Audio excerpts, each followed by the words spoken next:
اللہ وبرکاتہ۔ یہ آپ کی میڈم نے مجھے کچھ سوالات دیے ہیں کہ ان سوالات کے جواب مختصراً ان سوالات کے جواب میں دیں۔ یہ اجتماعیت کے حوالے سے سوالات ہیں اور بڑے زبردست اور جامع سوالات ہیں۔ اگر ہم ان پہ غور کریں تو ایک انسانی معاشرے کے لیے یہ سوالات جو ہیں ہر فرد کو سمجھنا ضروری ہے۔ اگر معاشرے کو سمجھنا چاہتے ہیں، اگر اسلامی معاشرے کو سمجھنا چاہتے ہیں کہ اجتماعیت کیا ہے، اسلامی اجتماعیت کس طرح کی ہوتی ہے، کیسے قائم ہوگی، اور اسلامی معاشرت میں یا جو اسلامی حکومت ہے وہ قائم ہو جو معاشرے کی بہترین شکل ہے، تو اس کے کیا حقوق اور فرائض ہیں، اور جو اس کے ذمہ داران ہیں ان کے ساتھ جو لوگ رہتے ہیں ان کا کیا رویہ ہونا چاہیے۔ یہ بڑے اہم سوالات ہیں جو ہر فرد کو سمجھنے چاہیے۔ اگر ایک مسلمان ہے، چاہے وہ مسلمان نہیں بھی ہے، مسلم معاشرے میں رہتا ہے یا غیر مسلم معاشرے میں رہتا ہے، ان سوالوں کو سمجھنا اس کے لیے بہت ضروری ہے۔ تو بچوں، انسان کو اللہ تعالیٰ نے ایسا بنایا ہے کہ وہ اجتماعیت کو پسند کرتا ہے، یعنی تنہائی کو بہت کم لوگ ہیں، چند ایک لوگ ہیں معاشرے میں جو بگڑی ہوئی شکل آپ کہہ لیں کہ وہ تنہائی کو پسند کرتے ہیں، ورنہ انسان کے اندر اللہ تعالیٰ نے معاشرت اور اجتماعیت کا جو ہے وہ مادہ رکھا ہے۔ اللہ تعالیٰ نے حضرت آدم کو تخلیق کیا، ساتھ ہی اماں حوا کو تخلیق کیا، اور پھر اس طرح ایک اجتماعیت کا آغاز ہو گیا، اور لوگ جیسے جیسے لوگ بڑھتے گئے ان کی ضرورتیں، ان کی خواہشات، ان کے ارادے، ان کی لڑائیاں جھگڑے اور اس طرح کے بہت سارے معاملات بڑھتے گئے۔ پہلے تو چند لوگ تھے، غاروں میں رہتے تھے یا جنگلوں میں رہتے تھے، پھل کھا کے اور مختلف شکار کر کے گزارا کر لیتے تھے، لیکن جب آبادیاں بڑھنے لگیں تو پھر کیا ہوا؟ پھر ان لوگوں کو مزید اپنے تحفظ کے لیے اور اپنی خواہشات کی تکمیل کے لیے ایسے قوانین اور اصولوں کی ضرورت پڑی کہ ہر فرد جو ہے اس کا پابند ہو، تاکہ جو ایک بستی بنی ہے یا ایک گاؤں بنا ہے اس میں بگاڑ پیدا نہ ہو۔ اور یہ جو گاؤں اور بستی بن گیا، یہ اجتماعیت کی ایک چھوٹی سی شکل تھی ابتدا میں، اور آہستہ آہستہ ترقی کرتے ہوئے اجتماعیت کی ایک یہ بڑی جامع شکل بن گئی۔ جیسے آج کے دور میں اگر ہم دیکھیں تو یہ حکومتی نظام جو ہے، جو ہمارے معاشروں میں لڑائی جھگڑے ہوتے ہیں ان کو حل کرنے کے لیے عدالتیں بنائی ہیں، اسی طرح ہماری تجارت کے لیے بڑے بڑے ادارے بنے ہوئے ہیں، اسی طرح ہماری جو فیملی پرابلمز ہیں ان کے لیے فیملی کورٹس ہیں، اور پیسے سیو کرنے کے لیے ادارے ہیں جیسے بینک وغیرہ ہیں۔ تو اس طرح ہر معاشرے میں ہر دور میں یہ اجتماعیت کے مسائل رہے ہیں، اور ان کو احسن طریقے سے چلانے کے لیے جب انسان ترقی کرتا گیا اور آبادی بڑھتی گئی تو اسے ضرورت پڑی کہ ایک ایسا نظام بنائے،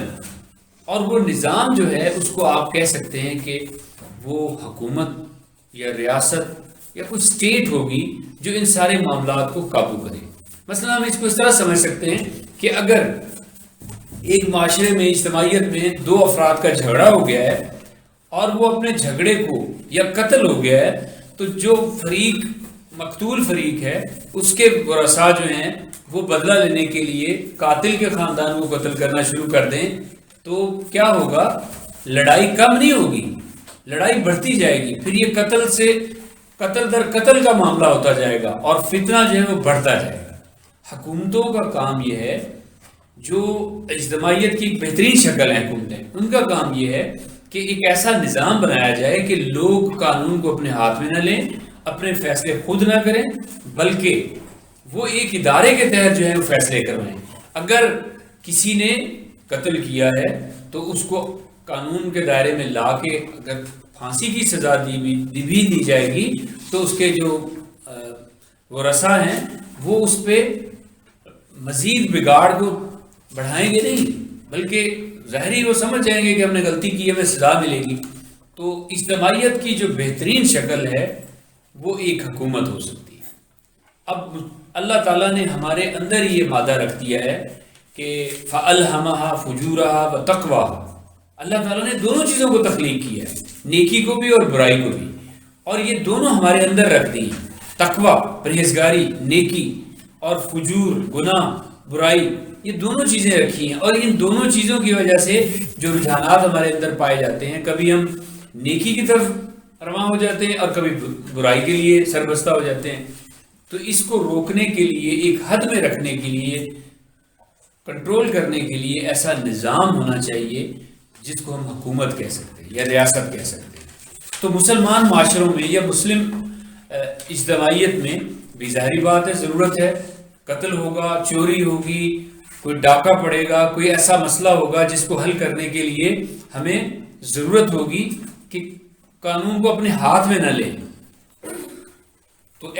مسلم معاشروں میں جو ایسی اجتماعیت قائم ہوگی، ہم اس کو اسلامی حکومت کہہ سکتے ہیں، اور اسلام میں جو حکومتی نظام ہے اس کو خلافت کہا جاتا ہے۔ اسلام کا جو حکومتی نظام ہے وہ خلافت ہے، اور وہ یونیٹری سسٹم ہے، یعنی ایک ہی یونٹ پوری دنیا میں اگر مسلمان ہیں تو ان کا ایک ہی یونٹ ہوگا،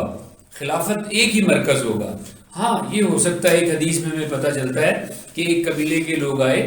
اور انہوں نے کہا کہ یا رسول اللہ ہمارا سارا قبیلہ ایمان لے آیا ہے، لیکن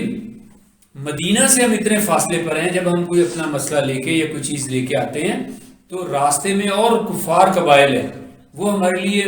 مسئلہ کھڑا کریں گے، تو ہم کیا کریں؟ تو آپ صلی اللہ علیہ وسلم نے کہا کہ تم اسلام کے جو احکامات ہیں ان پہ عمل کرتے رہو، اگر جہاد کرو تو اس کا 5واں حصہ جو ہے مال غنیمت کا تم مدینہ اسٹیٹ میں جمع کراؤ، باقی تم اپنے طور پہ کام۔ اس کا مطلب یہ ہے کہ اسلام جو ہے یہ وفاقی سسٹم بھی اڈاپٹ کر سکتا ہے، یعنی مختلف ریاستیں ہوں جن میں اگر فاصلہ زیادہ ہے ایک مرکز سے تو وہ اپنا انڈیپینڈنٹ سسٹم چلا سکتا ہے، لیکن وہ تابع اسی ریاست کے، خلافت کے تابع ہوگا، اور جو جہاد کیا جائے گا یا جو حکومت کو آمدنی ہوگی اس میں سے 5واں حصہ وہ بیت المال میں جمع کرائے گا۔ یعنی دونوں شکلیں اسلام میں موجود ہیں، وفاقی بھی اور یونٹری سسٹم بھی، کہ ایک یونٹ ہو پورا، جیسے خلافت حضرت عثمان، حضرت علی، حضرت عمر اور حضرت ابوبکر کے دور میں خلافت جیسے جیسے بڑھتی گئی تو ایک ہی یونٹ رہا۔ تو اسلام کا جو نظام حکومت ہے یا اسلامی اجتماعیت جو ہے اس کو ہم خلافت کہتے ہیں۔ تو یہ بڑا عجیب معاملہ ہے کہ ہم نے چند عبادات کو اور چند عقائد کو ہی صرف اسلام سمجھ لیا ہے، بلکہ اسلام کا پورا ایک نظام ہے، ہر شعبے میں اسلام جو رہنمائی کرتا ہے۔ اگر ہم صرف عقائد کو اور عبادات کو لیں تو یہ اسلام کا ایک حصہ ہے، اور یہ صدیاں لگی ہیں ہمارا ذہن بنانے میں کہ اسلام کا سیاست کے ساتھ اور ان معاملات سے کوئی تعلق نہیں ہے۔ ٹھیک ہے، آپ نماز پڑھیں، حج کریں، عبادات کریں اور صدقہ خیرات بھی کریں، نیک کام کریں، تو عبادات اور چند عقائد کا نام آج کے دور میں ایک عام مسلمان اس کو یہی سمجھتا ہے، لیکن اگر ہم قرآن اور حدیث سے سیکھیں تو اسلام پورا ایک نظام دیتا ہے ہمیں کہ اس نظام کے تحت آپ نے اپنے معاشرے کو چلانا ہے، اپنے خاندانی سسٹم کو چلانا ہے، اپنی معیشت کو چلانا ہے، سیاست کو چلانا ہے، تجارت کو چلانا ہے، بین الاقوامی تعلقات کو چلانا ہے۔ اگر ہم مدینہ کی ریاست میں دیکھیں تو نبی مہربان صلی اللہ علیہ وسلم مسجد نبوی سے قافلے روانہ کرتے تھے جہاد کے لیے اور دین کے احیاء کے لیے، اور جو بھی تبلیغ کے لیے جو بھی معاملہ ہوتا تھا وہیں، ایون کہ جو بدر میں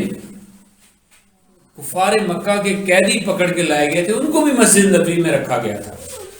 اسی طرح نجران کا جو عیسائیوں کا وفد آیا تھا نبی صلی اللہ علیہ وسلم کے پاس، وہاں کے جو عیسائی آئے تھے ان سے بھی آپ نے مسجد نبوی میں بات کی تھی، لیکن افسوس کہ آج مسجد میں کوئی ایسا معاملہ ہو تو کہتے ہیں کہ دنیاوی باتیں مسجد میں منع ہے، لکھا ہوتا ہے مسجدوں میں۔ تو بچوں یہ مسجد جو ہے اسلام میں مرکز کی حیثیت رکھتی ہے۔ تو اسلامی خلافت میں جیسے میں نے آپ کو بتایا کہ اس جو مسائل ہیں ان کو حل کرنے کے لیے، جو جرائم سرزد ہوں گے ان کو حل کرنے کے لیے کوئی فرد اپنے ہاتھ میں قانون نہیں لے سکتا، ایک عدالت ہوگی اسلامی خلافت میں، قاضی ہوگا جو فیصلہ کرے گا، اور اس طرح اس کا مقصد یہ ہے، اس کا مقصد حکومت کرنا کوئی بنیادی مقصد نہیں ہے اسلام کا، لیکن اس کا مقصد یہ ہے کہ لوگوں کے مسائل حل ہوں، فتنہ اور فساد نہ پھیلے۔ اگر ہم قرآن سے پوچھتے ہیں تو قرآن میں بتاتا ہے کہ فتنہ قتل سے بھی اشد کہا گیا، اس کو شدید کہا گیا قتل سے بھی فتنے کو۔ تو یہ فتنہ جو پیدا ہونا ہے اس کو روکنے کے لیے ضروری ہے کہ ہر انسان اسی، جس طرح نبی اکرم صلی اللہ علیہ وسلم اور خلفۂ راشدین کے دور میں اور بعد میں جیسی خلافت تھی، اس کو قائم کرنے کے لیے جد و جہد کرنا ہر ایک پر فرض ہے، ہر مسلمان پر واجب ہے کہ اس کے لیے جد و جہد کرے، کیونکہ اس کا اگر ہم دیکھیں تو صحابہ کرام کی زندگی، قرآن پاک سے اور نبی صلی اللہ علیہ وسلم کی زندگی سے اس کا ہمیں ثبوت ملتا ہے کہ آپ صلی اللہ علیہ وسلم نے اسی کے قیام کے لیے مدینہ میں ایک ریاست قائم کی۔ پھر نبی اکرم صلی اللہ علیہ وسلم کی جب وفات ہو گئی تو ابھی آپ کی تدفین بھی نہیں ہوئی تھی، تو خلافت کی اتنی اہمیت صحابہ کرام کی نظر میں اللہ کے نبی نے تربیت کی تھی کہ صحابہ کرام اکٹھے ہوئے اور پہلے اپنے لیے خلیفہ مقرر کیا، حضرت ابوبکر صدیق کو خلیفہ مقرر کیا گیا، اور اس طرح اس کے بعد پھر باقی معاملات، باقی بھی اگر ہم چاروں خلفۂ راشدین کا دیکھیں تو انہوں نے بھی اپنی زندگی کے آخری لمحات میں یہ ذمہ داری پوری کی، اپنے جانے سے پہلے اپنے لیے ایک طریقہ کار وضع کر گئے کہ اس خلافت کا ذمہ دار ہوگا۔ اس لیے اس خلافت کو قائم کرنا، اس کو بچانا، اس کے تحفظ کے لیے جدوجہد کرنا ہر مسلمان کی ذمہ داری ہے، تبھی تمام قوانین پر جو ہے عمل ہو سکے گا، ورنہ اگر ہم اس کے لیے جدوجہد نہیں کریں گے تو معاشرے میں غیر مسلموں کا قانون ہوگا، ہم اس کی طرف دیکھیں گے تو کیا ہوگا؟ باطل معاشروں میں، اگر ہم باطل معاشروں میں رہتے ہیں تو پھر آپ اندازہ کریں کہ جو غالب معاشرہ ہوتا ہے اس کا 90% اس کی جو قوانین ہوتے ہیں نہ چاہتے ہوئے بھی اس پہ عمل کرنا پڑتا ہے۔ تو اگر ہم ایسے معاشرے میں ہیں جہاں غیر مسلم قوانین ہیں یا کسی غیر مسلم ملک میں ہیں تو بچوں پھر ناممکن ہے کہ ہم اسلام پہ صحیح عمل کر سکیں۔ تو اس خلافت کو جب قائم کرنا ہر مسلمان کی ذمہ داری ہے تو ہمیں یہ بھی سمجھنے کی ضرورت ہے کہ خلافت کی کیا ذمہ داریاں ہیں اور خلافت کو کیسے معزول، جو امیر ہے وہ اس کی کیا ذمہ داریاں ہیں، جو خلیفہ ہے مسلمانوں کا، اور اس کو کیسے معزول کیا جا سکتا ہے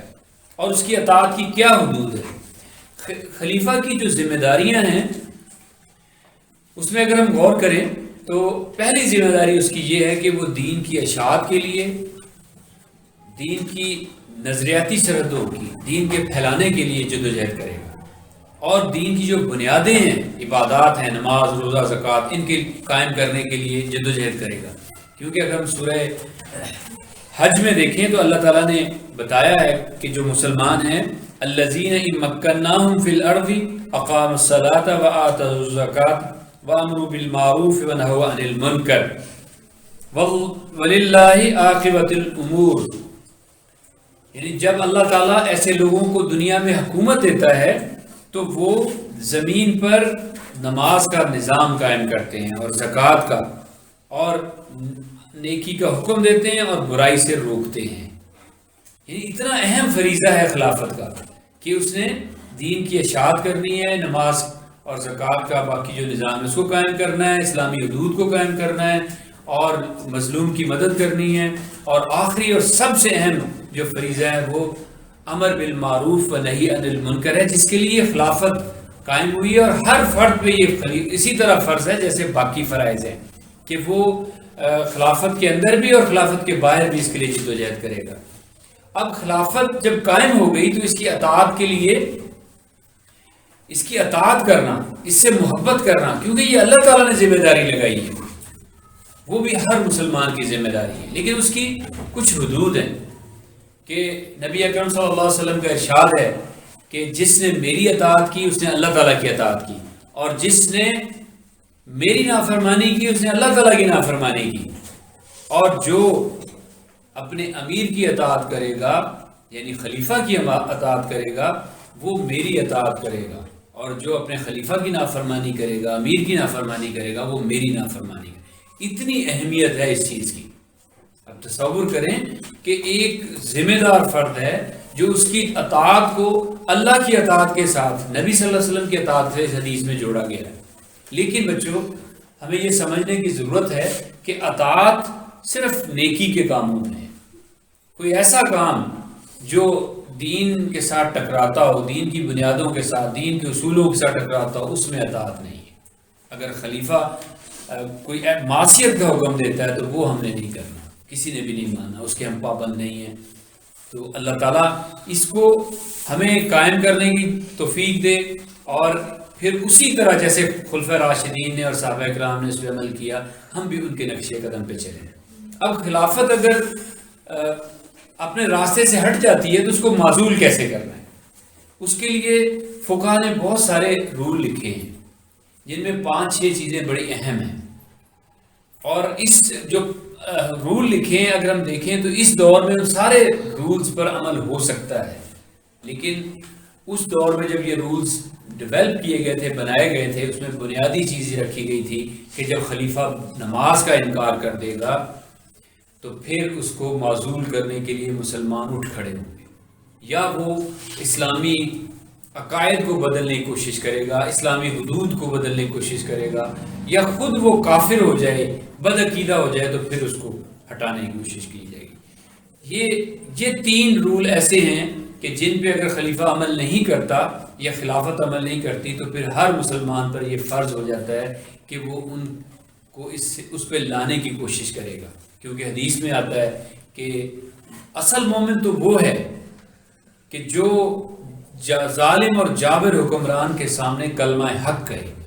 اگر یہ ساری چیزیں قائم ہیں، یعنی عدالتوں میں اسلامی قوانین کے مطابق فیصلہ ہو رہا ہے، اسلام کے رول نہیں بدلے گئے،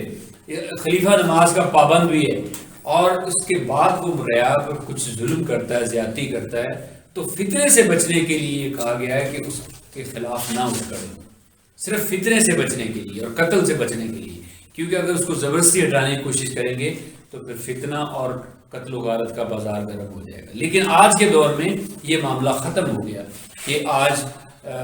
نظام بدل گئے، معاشرتیں پیچیدہ ہو گئی، رائے کے ذریعے سے ہم لوگوں کو بدلتے ہیں اور لاتے ہیں۔ تو یہ اگر خلیفہ یا امیر جو ہے وہ ظلم و زیادتی کرے تو اگلے ٹینیور میں یا درمیان میں بھی، مثلا آپ کا 5 سال کا سسٹم ہے حکومت کا، تو اس میں اگر 1 سال بعد ہم دیکھتے ہیں کہ جو وزیر اعظم جس کو خلیفہ کہیں گے، خلیفہ جو مقرر کیا گیا وہ راستے سے ہٹ گیا ہے، تو پارلیمنٹ اس کے خلاف عدم اعتماد لے آئے گی اور اس کو بدل دے گی، اس سے فتنہ اور فساد برپا نہیں ہوگا۔ لیکن اس دور میں خطرہ تھا کہ تلواریں نکل آئیں گی اور قتل و غارت ہوگی۔ تو یہ مختصر سے وقت میں تو اتنا ہی بتایا جا سکتا ہے، لیکن اگر آپ اس کو مزید سمجھنا چاہتے ہیں تو اجتماعیت پر بہت ساری کتابیں لکھی گئی ہیں، جیسے مولانا مودودی نے اسلامی ریاست لکھی ہے، اس کو پڑھنے سے بہت سارے مسائل ہمیں سمجھ آ سکتے ہیں۔ اس کے علاوہ تفاسیر سے سورہ بقرہ، سورہ نساء اور بہت ساری صورتوں میں جو بتائے گئے ہیں ان سے آپ فائدہ اٹھا سکتے ہیں۔ اور مولانا صدر الدین اصلاحی صاحب نے ایک بہت اچھی کتاب لکھی ہے جس کا نام اسلام اور اجتماعیت ہے، اگر آپ اس کا مطالعہ کر لیں تو اس میں بھی بڑے مختصر انداز میں بڑے جامع طریقے سے سمجھایا گیا ہے۔ اللہ تعالیٰ ہمیں سمجھنے کی توفیق دے، اگر کوئی غلط بات ہو گئی تو اس سے بچنے کی توفیق۔